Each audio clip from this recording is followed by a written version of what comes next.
4 तारीख को जब रिजल्ट आएगा ना, तो कांग्रेस 40 से पार नहीं जाने वाली। पूरे देश में मैं बता रहा हूँ। आत्मानंद स्कूल के नाम से कितने महापुरुषों के नामों से चलने वाले स्कूलों को बंद किया गया था पहले, कितने महापुरुषों के नामों को। मैं उड़ीसा गया था प्रचार में। उड़ीसा में बदलाव की लहर है। उड़ीसा में 25 सालों तक अबाध शासन किया है पुराने बाबू ने, परंतु पुराने बाबू ने कुछ नहीं किया उड़ीसा में। वहां पर मुझे जानकर आश्चर्य हुआ कि धान की बहुत अच्छी पैदावार है, परंतु किसानों को धान के लिए राज्य सरकार की तरफ से कुछ नहीं, केंद्र सरकार के समर्थन मूल्य पर खरीदी होती, वह भी 16 क्विंटल।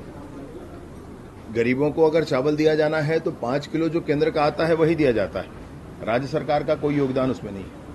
कोई बड़ा इंफ्रास्ट्रक्चर डेवलपमेंट भी नहीं दिखता है। तो मसला क्या है, क्या हो गया? 25 साल की स्थायी सरकार अगर जनता ने दी है तो पुराने बाबू ने कुछ किया क्यों नहीं? और अब भी अपने उत्तराधिकारी घोषित करते हैं तो उड़ीसा से किसी बाहर के व्यक्ति को। इन सारे विषयों को लेकर के बहुत आक्रोश है उड़ीसा में। वहां पर पद्म फूल की सरकार बनने वाली है।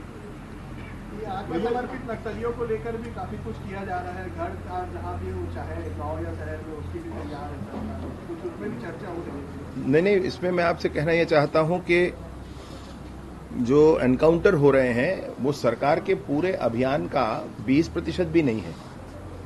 बाकी सारा अभियान तो सामाजिक पक्ष का है, और सारा अभियान पुनर्वास का है, सारा अभियान विक्टिम रजिस्टर का है, सारा अभियान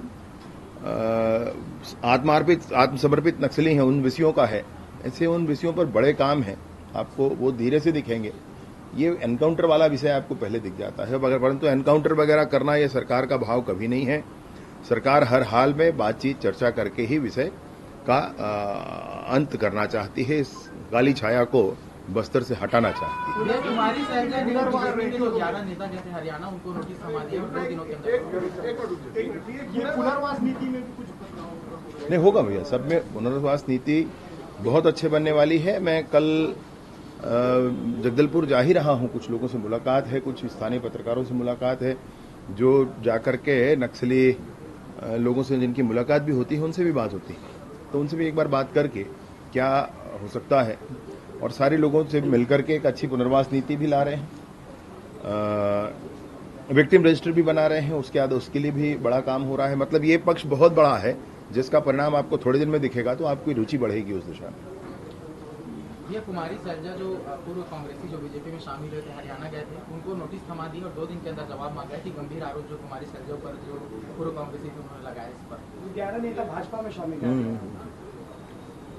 नहीं, ठीक ही कहा जो भाजपा में शामिल हुए उन लोगों ने, और जो सच था वो कहा। जिसके प्रभार में जो कुछ हुआ उसी को बताया। शराब के घोटाले से कोई नकार नहीं सकता है। ईडी का उसमें प्रेस नोट है, ईडी का उसमें स्टेटमेंट है, ईडी के जांच है, उसमें सब कुछ है। महादेव ऐप के घोटाले से कोई नकार नहीं सकता है, उस समय के कोल घोटाले से कोई नकार नहीं सकता, उसी समय का मामला है सब। तो कहा कि इनके संरक्षण में होता है, तो क्या गलत कह दिया? बिल्कुल ठीक कहा है। और ये 11 लोग जो हैं उनको ध्यान आ गया है भाई कि अभी ऐसे सरकारें नहीं चला करती हैं, सरकार को मेहनत करके काम करना चाहिए, इसलिए कहा इन्होंने। उसमें शिशुपाल सोरेन जी का नाम भी है, कोयला घोटाला में वो भी आरोपी हैं, उनको भी नोटिस भेजा है। वो भाजपा में प्रचार प्रसार के दौरान नोटिस दिए हैं उनको। देखिए, मैं आपसे ये कहना चाह रहा हूं कि अनावश्यक इस तरह की बात की जाती है। भाजपा में आ गया तो ये हो गया, कोई नहीं भैया। जो दोषी होंगे सो होंगे, जो जांच होगी उसमें सबके के लिए बराबर जांच होगी, चाहे किसी भी पार्टी में रहे, उससे कोई लेन देन नहीं। मसला ये है कि अंतिम निर्णय आने से पहले अगर ये कह रहे हैं कि इनके संरक्षण में ऐसा होता था, तो इनकी जानकारी में होगी तब ना कह रहे हैं। ये सीजीपीएससी का जो मामला है आप लोग उठाए थे, अब सीबीआई की ओर से भी कुछ मांगा गया था, डिटेल आप लोगों ने भेज दिया है, तो क्या लगता है ये सीबीआई की, माफ कीजिएगा, सीजीपीएससी के जो आरोपी हैं वो जेल जाएंगे? क्योंकि खबर ये भी है कि कुछ ऐसे आरोपी हैं जो विदेश भाग रहे हैं। नहीं, विदेश भागने से कुछ थोड़े होता है। अपना जमीन और संपत्ति लेकर थोड़े कोई भाग जाएगा। तो अगर ऐसा कोई विषय सामने आ रहा है, अगर सीबीआई के जांच में माने अपराध संस्थित होता है, तो बहुत सारे तरीके होते हैं। वो संशय नहीं है कि कौन कहां भाग जा रहा है।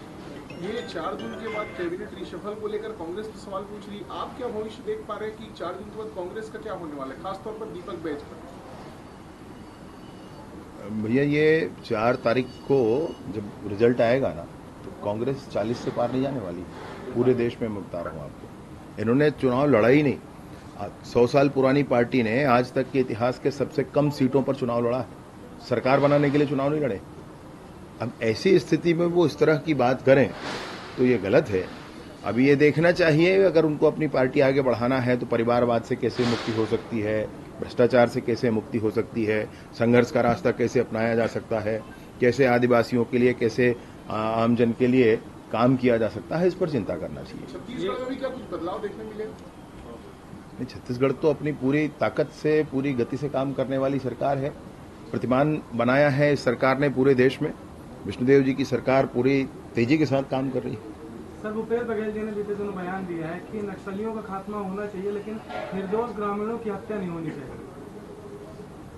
भूपेश बघेल जी का वो बयान भी मुझे अच्छे से ध्यान है, जब 29 नक्सलियों के मारे जाने के बाद उन्होंने कहा था कि फर्जी मुठभेड़ हुआ है, और नक्सलियों ने खुद ही कह दिया था कि हमारे 29 लोग शहीद हो गए हैं, ऐसा नक्सलियों ने कह दिया। तो उनको समझना चाहिए बोलने से पहले। उन्होंने कह दिया कि आत्मानंद स्कूल का नाम बदला जा रहा है, जबकि मैं आपके सामने स्पष्टता के साथ कहना चाहता हूं, आत्मानंद स्कूल के नाम से कितने महापुरुषों के नामों से चलने वाले स्कूलों को बंद किया गया था पहले, कितने महापुरुषों के नामों को। मैंने तो कहा भी है कि भाई एक बार सूची तो बनाओ कौन कौन सी स्कूलों के नाम बदल करके आत्मानंद स्कूल किए गए। जिन लोगों ने ये कहा कि अभी इनका नाम बदलने की कोई मंशा भी सरकार की नहीं थी, उसके बावजूद कहा। तो ऐसे उटपटांग आरोपों के साथ सरकार पर हमला करने से कोई फर्क नहीं आने वाला है। कुछ ठोस चाहिए। राजधानी रायपुर सहित प्रदेश के कई ऐसे थाना क्षेत्र हैं, कहीं भी कोई घटना होती है तो पीड़ित को इसलिए भटकाया जाता है कि उनका थाना क्षेत्र नहीं है। कल ही एक घटना हुई है जिसमें मुरलीगंज थाना क्षेत्र में एक युवक की मौत हुई थी। वो थाना में ही उसके परिजन भटकते रहे कि थाना वाले कह रहे हैं कि दुर्ग में आता है, दुर्ग वाले कह रहे हैं कि रायपुर में आता है, उसी बीच में ही पूरा मसला। तो इस तरह की स्थिति हो रही है। आज सुबह डेड बॉडी रिकवर किया गया है, इसी वजह से ही, क्योंकि डेड बॉडी वहाँ तक देख रहे थे, लेकिन कोई ना तो उस सीमा के थाने वाले कोई आके उस डेड बॉडी को निकाले, ना इस सीमा वाले। और ये ऐसे कई थाना क्षेत्र हैं जहाँ पर ऐसी। मैं इसको जरूर पता कर लेता हूँ, आप कह रहे हैं।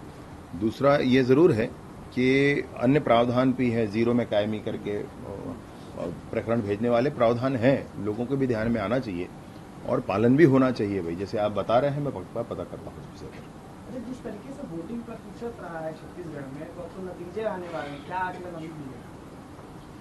छत्तीसगढ़ का आकलन तो एकदम स्पष्ट है। परिवेश में, मतलब ग्रामीण इलाके में वोटिंग प्रतिशत, ग्रामीण इलाके में भाजपा की पकड़ बहुत अच्छी है, और इसलिए भाजपा का छत्तीसगढ़ में 11 सीटों का दावा है और वो पूरा होगा। आप देख लीजिएगा परिणाम। ये सब इंस्पेक्टर की भर्ती काफी समय से रुकी है, कोर्ट में मामला चल रहा है। क्या कोर्ट मैंने बात की है, कोर्ट में हम लोगों ने एकदम ये कहा है कि जो निर्णय आपको करना है, सारे पक्ष आपने सुन लिया है, सब कुछ कर लिया है। उसमें मैं कहता हूं कि 3, 4, 5 दर्जन पिटीशन दायर हुए, उसका निर्णय कर पाना बड़ा मुश्किल है, हमारे लिए तो मुश्किल है, और स्पष्टता के साथ कह रहा हूं। और इसलिए कोर्ट के सामने हाथ जोड़कर हमने कहा है कि भैया जो निर्णय आपको लगे आप कर दीजिए, भले निर्णय कर दीजिए, जैसा आप कहेंगे वैसा कर लेंगे, निर्णय कर दीजिए। अब जैसा ही निर्णय होगा, मैं सोचता हूं जल्द ही आ जाएगा विषय।